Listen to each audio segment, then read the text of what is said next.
सेवण तालका reporter Mohammad सफ़र सेमाणी सेवण जे हज़रत कलंदर लाल शहबाज रहमतुल्लाह जे गोल्डन गेट जे साम्हूं सुबुह हुजे शाम हुजे या वरी रात हुजे रुगो गोल्डन गेट जे साम्हूं रश ऐं रश लगी पई हूंदी आहे। उन जी वजह हिक आहे त गोल्डन गेट जे चौक ते रक्शे वारनि खे बिहारियो पियो वञे ऐं हथ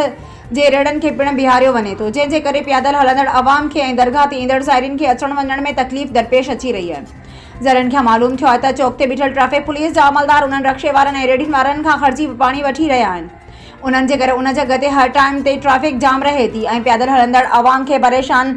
थियणो पइजी रहियो आहे। जॾहिं त ट्रैफिक पुलिस जा अमलदार जॾहिं रिक्शे ऐं रेडी वारनि खां पैसा वठनि था त पोइ इहे ट्रैफिक पुलिस अमलदार उन्हनि खे कीअं पासे ते कराईंदा। उन जे लाइ सेवण जी अवाम SSP जाम शोरो खां मुतालबो कयो आहे त ट्रैफिक पुलिस अमलदार जेके सोनी गेट सेवण जे चौक ते